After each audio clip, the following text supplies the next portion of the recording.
Welcome, ladies and gentlemen, to the Johngy podcast, without which life would be incomplete and have little or no meaning. I, of course, am your host, your steward on this magical journey. Who else but Tommy else? And joining me from Skokie, Illinois, as always, cruising for a bruising from johngysbeat.com, Mr. John Robleski. So I guess I'm your gopher to your Captain Stooping. Um, yeah, you'd be a gopher for sure. You'd be Not gopher. Isaac. No, you're not Isaac. Isaac is too cool. I'm Isaac's certainly too not cool. Doc. I'm not giving you that. It's funny because my buddy who was it? Bryce was over here like last weekend, and we ended up watching some of the Love Boat and stuff. One of my clients was just telling me how it used to be his favorite show, but it's interesting the way that they shot that show from just like a film quality standpoint. Because if you watch that today, it looks beautiful. I mean, Yeah. like it holds up almost Yep. like to this level of television that we have today. I don't know what film they used or what process it was. It's just something about the way that was shot. I mean, like they went all in, high quality on it. I mean, it was like film level quality. But I mean, every show had what, like five big names on it too. At I least I don't know if I'd it, say big well, names. not big names, but in the day, in its time, in the at least the first few years, they came out swinging strong. Now it dwindled off pretty bad by the end there. I mean, they were pulling anyone they could, to get on the show. But the beginning, they came out. They had some pretty big names on there. They had Rue McClanahan, and they had Betty White and Richard Dawson and guys like that and stuff. They had Well, they had big TV names. I wouldn't, they didn't have any big they had movie stars. Ricardo Montalban. Oh yeah, and Charo. Yeah, yeah. Oh, I mean, the premise of that show too is just insane, and I don't know. Anyway, that's a lot Well, your about. life problems can't be solved on a 5 or 6 day cruise. There's we watched one the other day, and there was some scenario where like these two dads. Well, there's a kid between his biological father and an adopted father who actually raised the kid. I don't know where the biological father had been. And somehow these three are on the Love Boat together, and they have to hash out this whole scenario because the adopted father wants to keep the kid, but the biological father's back from wherever the hell he's been, and he wants his kid back. But he realizes that the kid really wants to stay with the other dad. And I'm thinking the whole time, the mom is not on the cruise. She's not on the cruise. Who set this up for these three people that they just were like, look, this is an issue. I'm going to put you on the Love Boat and you guys go figure it out over the Well, next five were to they 7 days. were they intentionally on the Love Boat together, or did Yeah. they? All right, I that's did. I have bizarre. no explanation for it. I have no explanation They for should it. have just done like the My Two Dads with Greg Evigan and Paul Reiser and Stacey Keenan. But initially there was a lot of animosity between the two dads because they both felt threatened by the other one, and they both wanted the kid and everything, and they both felt they had their own claim to him. One had put in all the time in actually raising him. The other was the biological dad. So Did they I ever mean, show the mom? no, no, they talked Well, I about her mean, once. was there So a mom? yeah, no, they Oh, talked about her and everything, but like she was not there. It was a Thanksgiving episode. That's why we just so saw he it just just said, recently. "You guys figure this Yeah, out well, that's what I'm saying. It's like who bought the tickets and who sat them down and said, "Here's how this is going to go.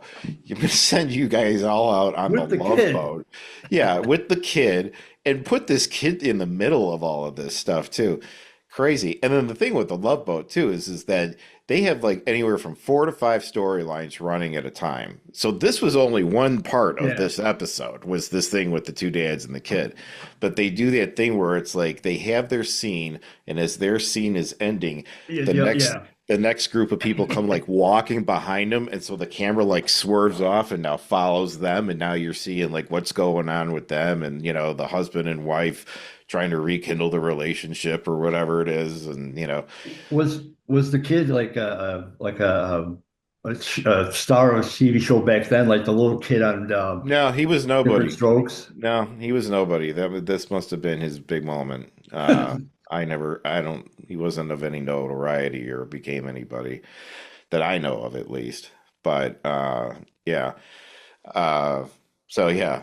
Well, I didn't expect to start off on a tangent with the Love Boat, but there you go. Hey, It's worth checking in every once in a while for an episode though, because some of the people you see and just the stupid scenarios that happen, it's like, I'll tell you something before we close out on this. Back then, in that time of like the late 70s, early 80s, well, that actually, I think that didn't kick off until the 80s, but the way that women dressed and they did their hair back then, I loved it. I loved it. I loved kind of like the frizzy, like, curled hair and stuff. They wore good look. makeup, they had nice dresses and stuff like that.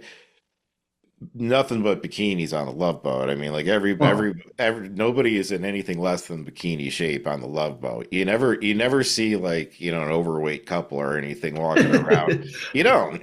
And everybody's tan and everybody's having a great time and but it's funny because as a kid, so like I'm attracted to those women. I'm just like, man, those are babes.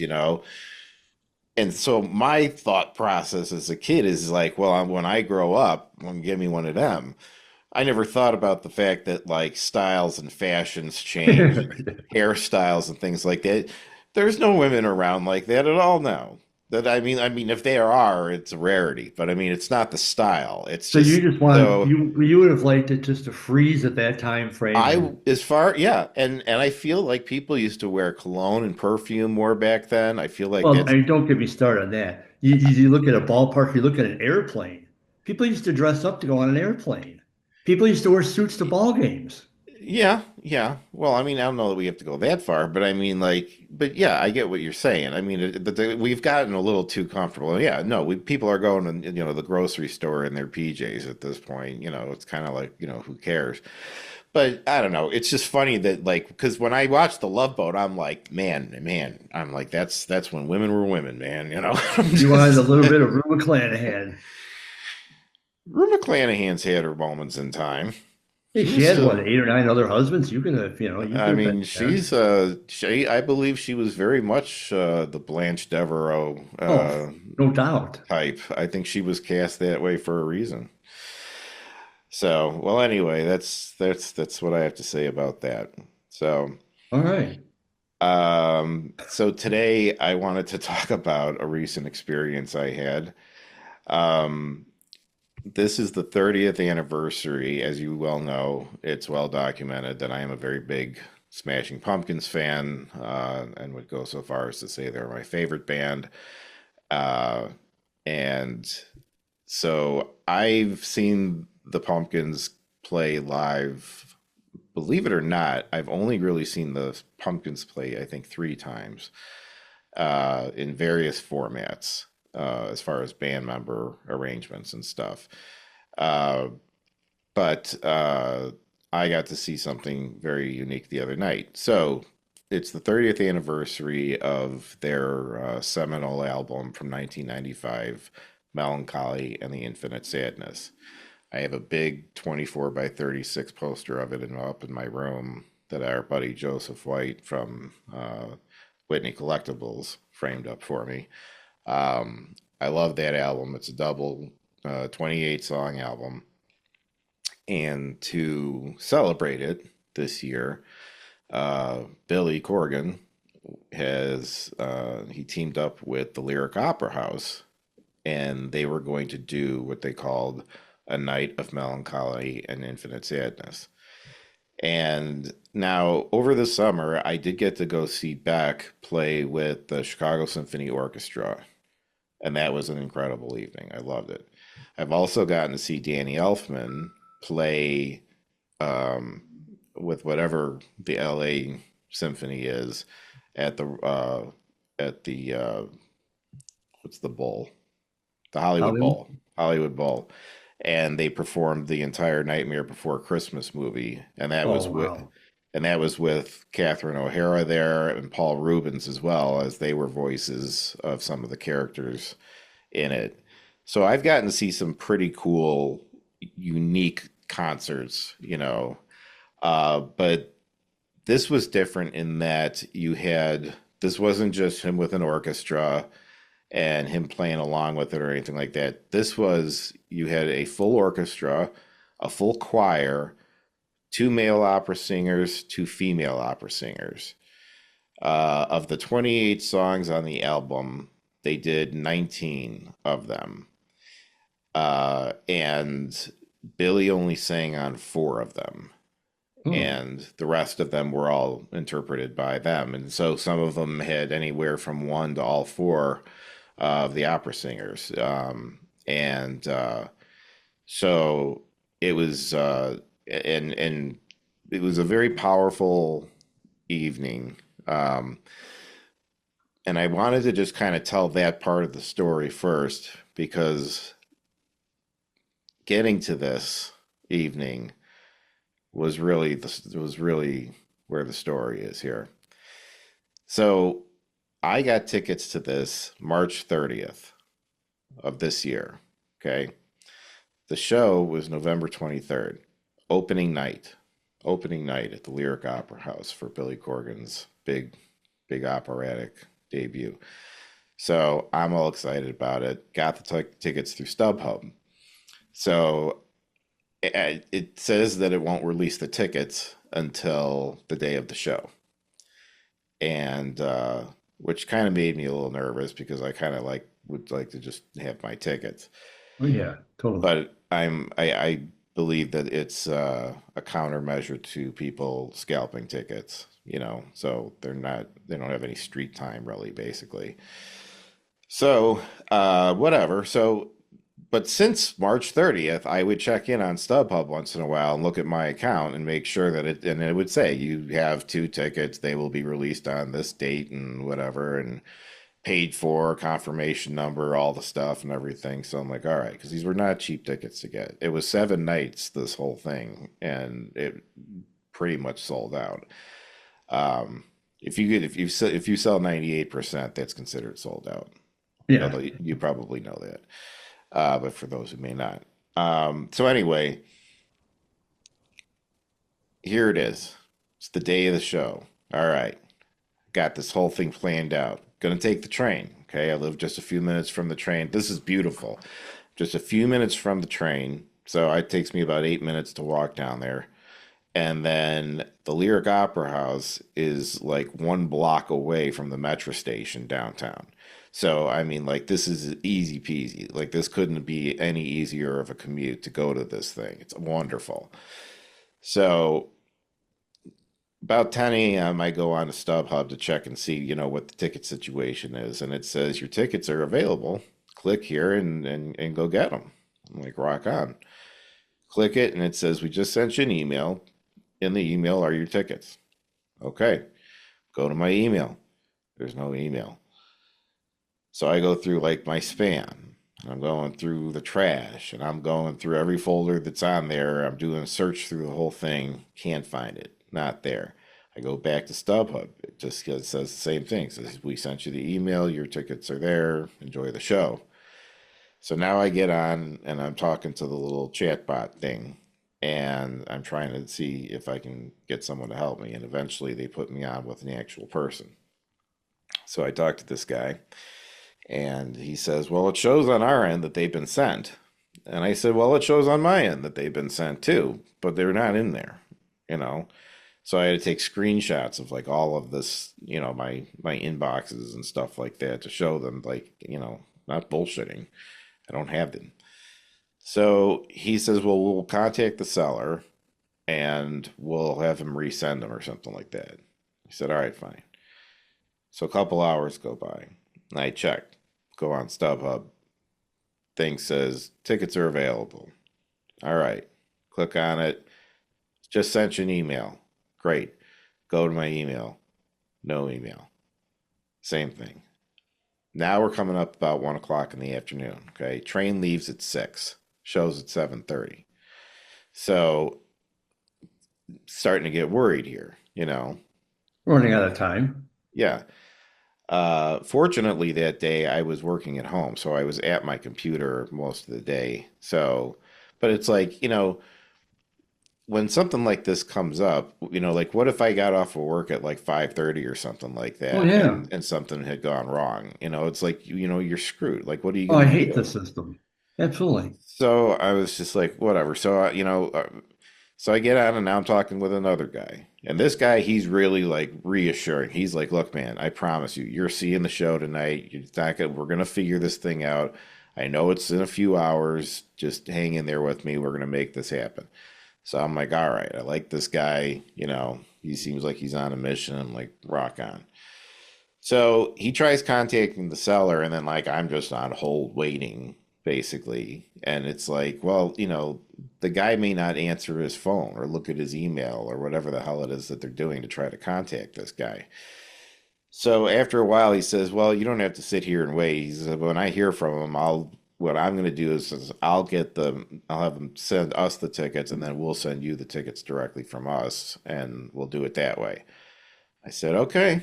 And he said, Sounds just, good. yeah. And he said, so just, keep an eye on your inbox. I'm like, all right. Well, a few hours go by and there's nothing in my inbox. It's about 5 o'clock. Oh, Okay. Train leaves at 6. My buddy Ian's coming with me. Okay, so he's coming at 5:30. We're heading over there. So 5 o'clock, I'm back on. Now I'm on with this one woman, and who doesn't seem to have the least bit of sympathy for me at all. Um, the other the other guy really made me feel a lot better. She was just kind of like real matter of fact. So I get on with her, and she says, "Well, it shows that they've been sent." I said, "Yeah, I know. I've been through this already. Like, with all these other dudes." And I told her like the whole story of everything that's happened, because I'm about 7 hours deep into this. So like I'm frazzled, and I'm all like, well, I yeah. have Now you're under my time pressure too. right, my nerves are going and stuff. I've been waiting 8 months, literally 8 months for this show. So finally it comes up, it's like 5:25. Ian's getting there at 5:30, and she basically says, well, sir, at this point I feel like we've done everything that we possibly can do. And I'm afraid that, well, we know this isn't the outcome you were hoping for. We do apologize. So That, basically, you're just does it, screwed. would that mean you get your money back? Well, that was the next question. Okay. Because during the day, throughout this entire thing, I was screenshotting everything so that I had, because I mean, these were not cheap tickets, okay? So, so I asked her, I said, well, am I gonna get a refund at least? And she goes, because they kept saying throughout the day, they kept saying, if worse comes to worse, we'll either replace the tickets for the event, and because it runs 7 nights. So like if they could get tickets even for another night, fine. I don't care about the money. I want to see the event. I want to go to this. Right. So but then, so I said, well, do I get a refund? And she said, well, I can't tell you for sure or not, but it'll certainly go under investigation, and we'll let you know. And then she's That's like, comforting. and then she's just like, is there anything else I can do for you? And I'm You've like, done well, nothing. I guess not. I'm like, if you can't get me the tickets, then I don't know what else. I mean, you want to pick up some Portillo's for me. I mean, like, I don't know what, no, I guess not. I guess there's nothing else you can do. So I hang up the phone, and the door open, door knocks, and there's Ian, and I open it up, and I have to tell him, I'm like, we're screwed. We're not going to the show. I'm all dressed up, I'm all ready to go, wasn't wearing basketball shorts. I had slacks on, and a dress shirt and the whole thing and stuff. And I'm just sitting there, and it was like I couldn't believe that I was just like in shock. I mean, plus again, I was just so stressed from the day of going through all of this that I'm just sitting there on the couch, And I also feel bad because, Ian was looking forward to going to this as much as I am, right? So I'm just like, so at that point, we just decided to just sit and hang out, because, night was open. So we're hanging out. About 6:45 or so, phone rings, and it's StubHub. And they said, "Hey, we just had two seats available, pop open for the show. Do you want to go?" Well, the show starts in 45 minutes. I'm in Glen Ellen.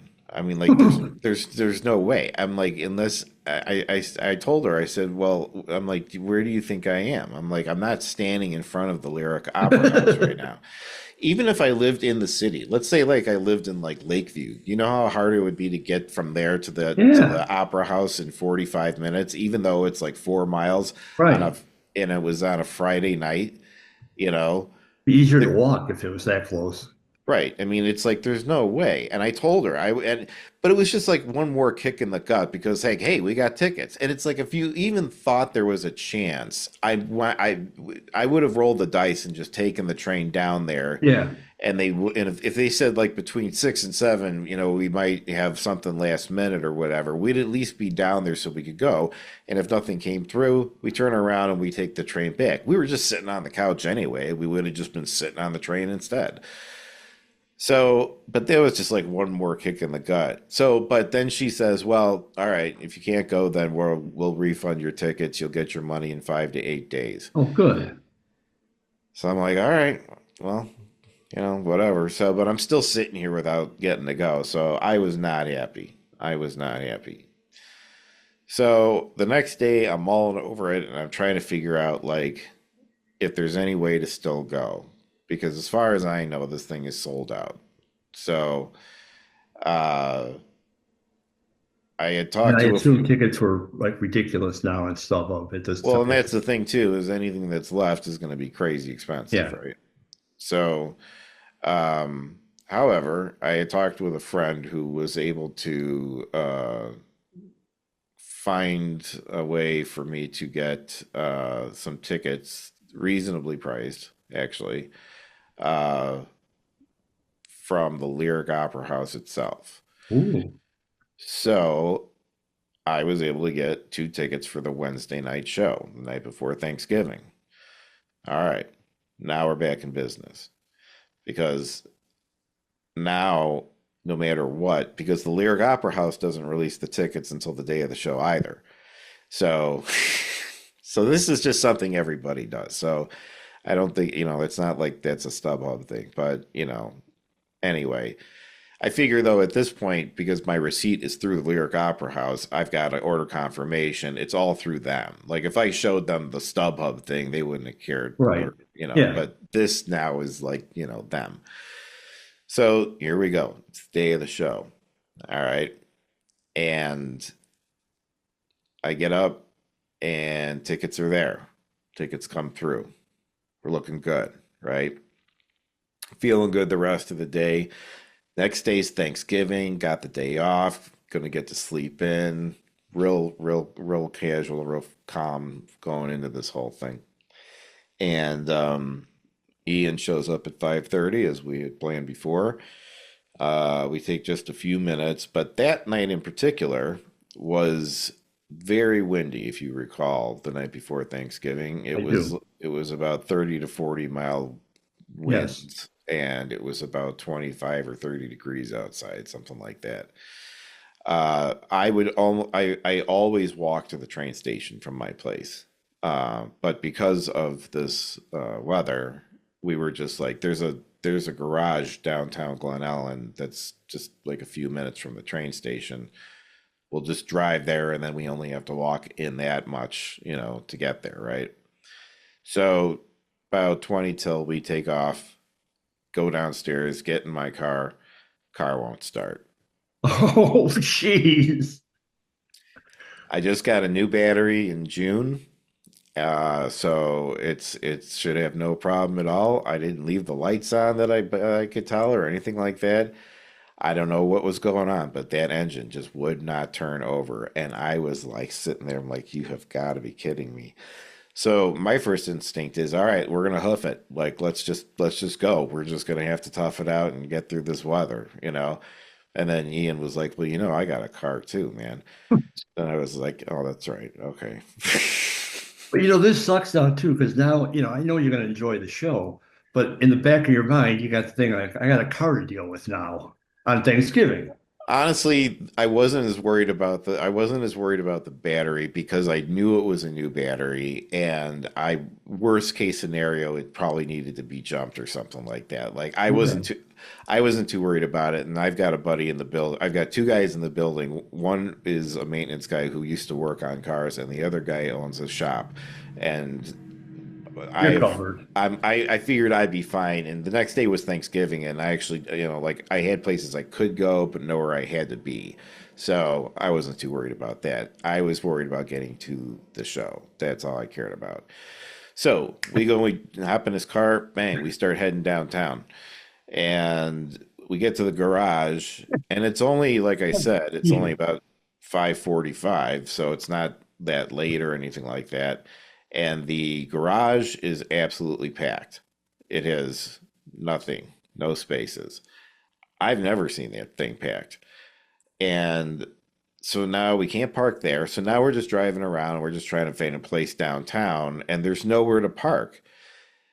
Well, what I hadn't taken into account is that it was Black Wednesday. And while I had known that, I hadn't thought about it when we went because first of all, I thought it's 5:45. It's too early for, people to be really out at the bars or anything like that. The weather sucks. And plus with the economy, it's got to cost like 500 bucks to go out drinking for a night, if you're going to go from like 8 to 1 in the morning. Yeah. Problem is people like me and you would think of things like that. But college students, on the other hand, don't give a damn. They go home, they're happy to get out, they've got disposable income, and it's time to party. So we can't find a spot anywhere, and we're beyond the point of no return. Like we can't go put the car back home and then run down to the train. And so it's getting up like it's 5:51, it's 5:52, it's 5:53, and we're like, you know, it's not looking good.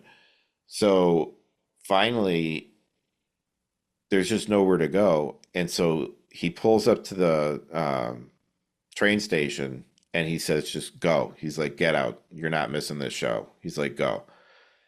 And I was like, really? I'm like, I can't just leave you here. And he's like, I will feel awful if you miss this show. Get out of the car and just go. I'll try to find a place to park. Worst case scenario, I'll take the 7 and I'll get there a little late and catch the second half or whatever. It's fine. Just go. Wow. So it was like the plane was going down. There was only one chute, and he put it on me and said, "You're not going to die today," and threw me out the window. I mean, and so the next thing I know, so like he kicks me out of the car, and now he takes off. Next thing I know, I'm just standing there by myself, and now I get on the train and I'm on my way, and I'm going to the show by myself. He tried to get on another train later, but the parking only got worse as the whole thing went Oh on. no. Yeah, so he never got to see the damn show. Oh. Oh man. He made a very big sacrifice so that I could go, and he never got to go. Wow. And I'll tell you, I mean, he and I have been talking about this show for the last 8 months too. I mean, like we kept saying like we're like how are they going to do that? It's like I'm hearing this combination. Okay, so they've got a choir, they've got an orchestra, and they've got four opera singers doing this. Like what is it going to sound like? What's the approach? I mean, all this stuff. We've had so many conversations about this thing, and when it came down to it, the poor guy didn't get to go. Wow. Yeah. Wow.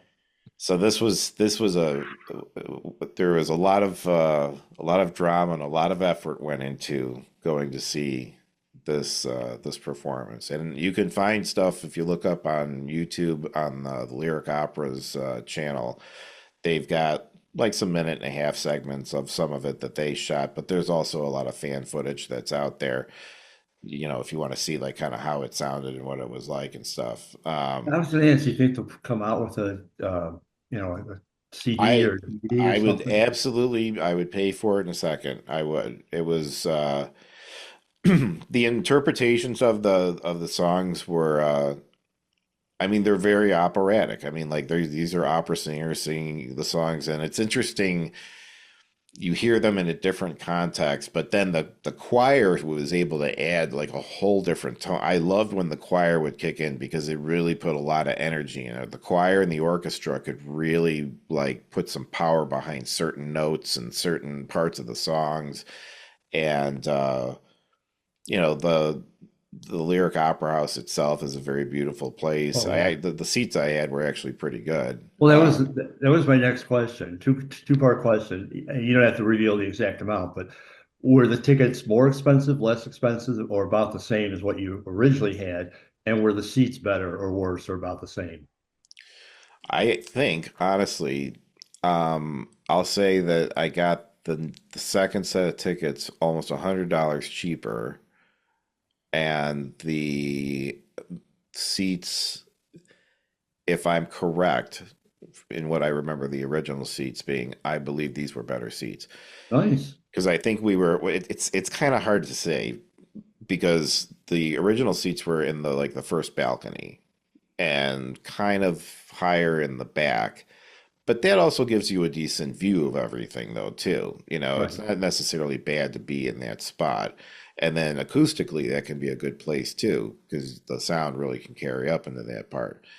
This time I was on, there's like the level floor and then like the next floor that kind of comes up, you know, and then they get into the balconies and stuff like Yeah. that. So I was on like that second level and kind of in the middle of that off to the side a little bit. And I mean, I could see everything just fine. The sound was great.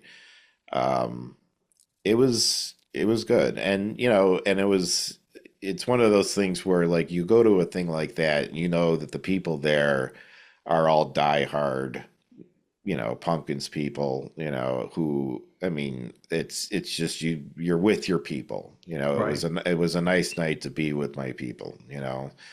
And yeah, so you know, for everything it took to get there, it was worth it. I do want to say thank you again to my friend Ian Hoffman for making that sacrifice. He did it without batting an eye. He said he was like That's a good friend, he man. said I will be depressed if you end up not seeing this. He's like just go. So Wow. yeah, so thank you again to him. But Oh, crazy. yeah. Jeez. So that was it. But, you know, hey, I mean, this is a once in a lifetime thing. You Yeah. know, like they're not going to do this again, you Right. know. Right. So, you know, not in this iteration at least. So, uh yeah. So again, it's, you know, it's worth checking out even if you don't know the album or anything like that, just to kind of hear like, you know, what they did and, you know, I don't know. It's cool. So I hear you have a story of trial and I tribulation do. as well. I do, and it's a story I was supposed to cover an event. The event is long past. I'm not going to name names because I don't want to, put it out. Not that like it's going to ever get back to this person, but anyway. So this athlete was doing an event in the Chicago area for kids, and the promoter contacted me and said, "Hey, do you want to cover this?" I said, "Sure."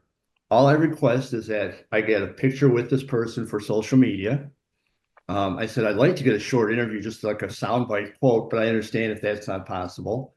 And then if you guys could provide a few, I mean, I could take pictures, but if you guys could provide a few professional photos, Yeah, and it would be better, but I could yeah, do without it. So all I really need from you is the picture with this person for social media. yeah, Yeah, yeah, no problem. We'd like to establish a long-term relationship with you. We got other events coming up, blah, blah, blah. In Chicago, you would be great for our Chicago contact. Fantastic. I'm all over it. I can cover it on Global Traveler. I can cover it on the patch, depending where it is. Perfect. Talk to this person 3 or 4 times before it happens. Day of the event comes. I get there. I see the promoter. I go, hey, introduce myself. He goes, oh yeah, it's all set. It's fine. The athlete, knows you're here. No problem. Go up to that person whenever you want. Just say hi. Talk to them. Great. I happen to see the athlete. I go up and I said, hey, yeah, I'm John, I'm covering the event. I said, just happy to meet you. I said, I know there'll be a picture, but you guys will tell me when and everything's cool. Fantastic. I just have to talk to my manager for a minute. Okay. Goes to the manager, talks to him. Manager comes over to me, asks me what it's all about. I said, I explained it. Manager goes, all right, great. Yeah, yeah. We'll do the pictures at the end of the thing because we want to, take care of the kids now. I said, not a problem. I got, it's all Yeah. fine. Yeah, I get it. Yeah. You guys are running the show. I said, I'm just going to sit off in the back. 3 or 4 times during this period, the promoter comes over to me. It's all set. We're going to do this. This is happening now. This is happening now. We'll get your picture at this point. I said, not a problem. Don't worry about me. When it's time for me, just let me know and I'll be over. I'll just be sitting in the corner, here for now, just kind of watch everything. 4 hours later, which, I knew the event was going to be 4 hours. Mhm. 4 hours later, he waves me over there. I see they're taking pictures now by the backdrop, right? The one of the like Yeah, signs. yeah, yeah. Great. Okay, it's happening now. He waves me over. He goes, okay, after this group of kids, you can take your picture. Fantastic. Okay. 3 kids go. I start going up. He goes, yeah, they don't want any publicity. They don't want any pictures. They don't want any media coverage. I go, you're kidding me, right? He goes, no, no. I go, 2 minutes ago, you just had me ready to go for a picture. What changed in that time? Well, they don't really want a picture. They don't. I go, why didn't you tell me this? Why didn't you tell me this 4 hours ago? Why didn't you tell me this? Why didn't the athlete tell me this? Why didn't the management tell me this? Why did I waste 4 hours of my time and I'm Yeah. coming away with absolutely nothing? Well, yeah, I thought it would be okay. I go, you thought it would be okay. You didn't like clear it with anybody? And then I cleared it with the athlete. I cleared it with the manager. Why are you people screwing around with me, wasting 4 hours of my time Yeah. and only to come up empty? Yeah. "Oh, I'm really sorry." I go, well, sorry isn't good enough. You Hmm. know, well, I don't know what I could do for you. I go, you could do nothing for me now. I go, this is, Right. and I was very calm about it, but like really stern. I go, this is the most unprofessional thing I've ever done in covering things for 20 some years. I mean, you guys had me sitting there for 4 hours when right from the get-go, they both knew at least that I wasn't going to get a picture. And Wow. you're responsible because you're running this thing. And then I just walked out. Man. So 4 hours of my time wasted. And I got no story out. And I passed up covering a different event because I Yeah. really wanted to meet this person and I liked the event they were doing. I thought it was a good event for the kids. Yeah. Then the promoter, or not the promoter, then the agent emails me midweek or so, a few days later. Hey, we have some pictures if you want to do the story on it. I emailed back. I said, Mm-mm. I was told you wanted no coverage. All I asked Yeah. for was one picture with that athlete. I got nothing. I said, I can't cover this now. Yeah. I don't understand why they would, if they didn't want any coverage, why would they call anybody in the first place? I mean, what would call you, but call anybody? I mean, like, I don't understand. They just, I don't know. Yeah. So it's kind of funny because, people always, whenever I post something cool, people go, oh, I really, how can I get your job? Well, here's the uncool side. Right. I Yeah. wish, This is the part people don't see. Yeah. No, I yeah. understand. Yeah. No, I know. I know. Not only those 4 hours, but a couple hours on the phone with this clown beforehand, Yeah. driving there, getting back, No, I know you put in some very long days, because I've seen you have to you've cover, been with me on a few. yeah, I've seen you have to cover the cons and stuff like that. And it's like, well, you get to hang out there all day. And it's like, yeah, but you've seen everything in like about 45 minutes. Yeah. And then it's another 8 hours and you're just there, and you get over it pretty quick. And then if you're there a few days in a row, you really don't give a shit. Exactly. And You're then having a this. few years in a row, and you're like, Yeah, and then you're just having the same conversations with people over and over and stuff. But yeah, in the photos, it looks like, hey, there he is. Oh, he's taking a picture with, Lou Ferrigno, and there he yeah. is with, and yeah, it's like, yeah, But why would you not want that the was other? 30 seconds of my day. Yeah. But why would you not want any publicity for an event you're doing? Yeah, well, that's the other thing I was thinking too. I mean, like, I I don't know. I mean, and but for him to say that he was looking at like long term, like we want you to be our guy or whatever, and then send you to something that they don't want, Yeah. I mean, is this something that is trying to raise awareness for itself in some way? What do you mean? The event, the whatever the thing No, is this it's like a clinic. So if the okay? athlete had a bunch of kids, like teaching them drills and stuff like that. Okay, all right. Well, yeah, I don't know. I don't know why you wouldn't want to tell people about it. So, I mean, I would think even like the local paper would want to like pick up that story. I mean, just. It's a feel-good story. Yeah. Well, Anyway, so that was my beef. did you like have you know, did you have like a lot of onions or something before you got there? Like No, and I actually maybe, dressed up. I didn't have a tie, but I had a nice dress shirt, nice slacks. yeah. I didn't go You my don't you usual. don't think that maybe they just once they saw you in person just found you off-putting and just Well, yeah, and that then could be, but then well why? they may Why? not have they were probably like, well, who's going to tell them to go home? I don't, and they just kind of went back and forth and they're like drawing straws and flipping I coins had and sympathy when you you know weren't going to this concert. You know, well, mine was all circumstantial. Nobody told me to go home. I mean, I was, in my. I mean, not only was I trying to get work, but I was also thought I was doing a good thing. No, I know. Yeah, I know. I Yeah. could have been at another event which I really wanted to go to as well, but Unbelievable. Well, yeah, it just goes to show it's not easy being Johngy. it's not. I've never thought it was. I can say that much. I've never thought it was. I imagine it's quite the burden. We should probably end on that note, I guess. Yes. Well, all right. Well, there you go, everybody. Everything from the Love Boat to the opera and to No love. John being rejected once again. For the John G. Earls podcast, as always, I of course have been who else but Tommy Else, and joining me from johngyspeed.com, Mr. John. Don't let the door hit you in the ass on the way out. Rob Lusky.